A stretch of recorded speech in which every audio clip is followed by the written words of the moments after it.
I know Andy and myself, we were in the minority in the office, so there's a lot of people on the Mass Effect train, there's a lot of people on the XCOM train, but our favorite game of the year was Dishonored.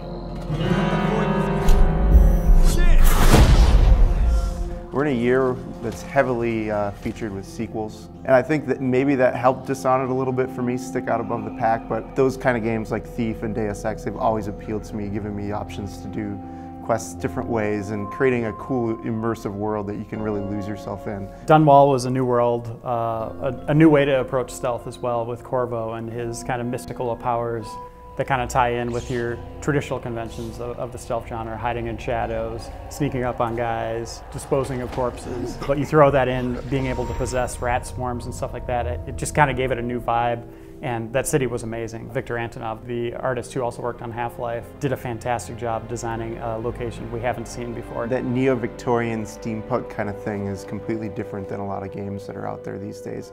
A lot of things adhere to that strict fantasy or strict sci-fi, and this felt different. And I think that was one of the reasons I really wanted to explore more of the world. The acting was really good. You know, they had a pretty impressive cast, like Granny Rags played by Susan Sarandon. You know, there was that level of polish that you don't usually see a lot of times out of a game that's new IP. That's the reason a lot of people don't take that chance. You know, you're using a new engine, you've got a relatively new team working together here, building a game that's coming out amidst all these games that are basically iterations. It was a gamble, definitely, I think, for Arkane and Bethesda, but it paid off for me. One of the big draws to this game is choice. And that's not just in the story, you know, you're not just framing Corvo's adventure, it's how you're approaching situations. Whether you want to play it as a stealth guy and not kill anyone, or go high chaos and just obliterate everyone. And the tools they give you for high chaos, definitely one of my favorite experiences of the year. Just figuring out different ways to toy with enemies. Like, you felt like a predator in that game. Even if you are lurking in the shadows, you know, you felt like you had the advantage at all times. One of the things I loved about the game was it sort of presented this world where I wanted to be stealthy at first. I didn't feel like everybody that I was targeting necessarily deserved to die. But there's a certain situation that develops in the game where I kind of flip mode, went totally the other direction.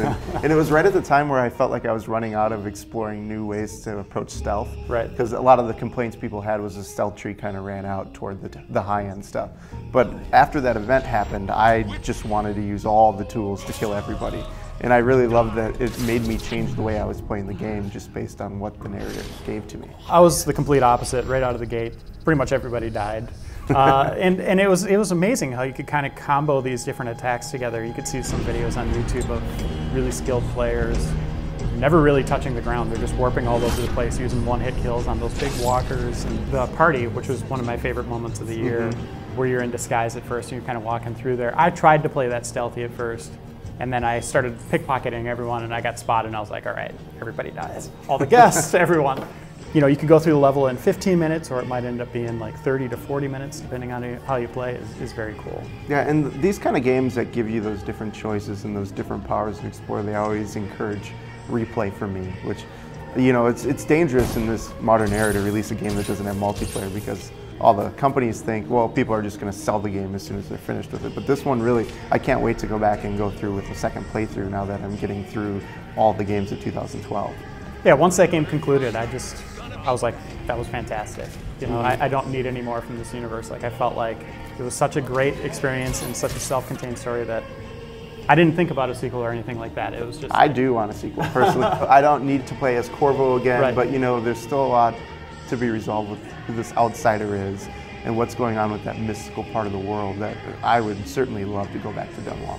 And it sounds like Bethesda was satisfied with the sales so far, so hopefully Arkane Studios gets the chance to make it. Not everybody on staff fell in love with this game, but I think there was enough of us that it definitely surfaced to the top. It was on most of our top 10 lists. Yes. I think it was in the middle for me, but yeah, I think everybody who played it really loved it.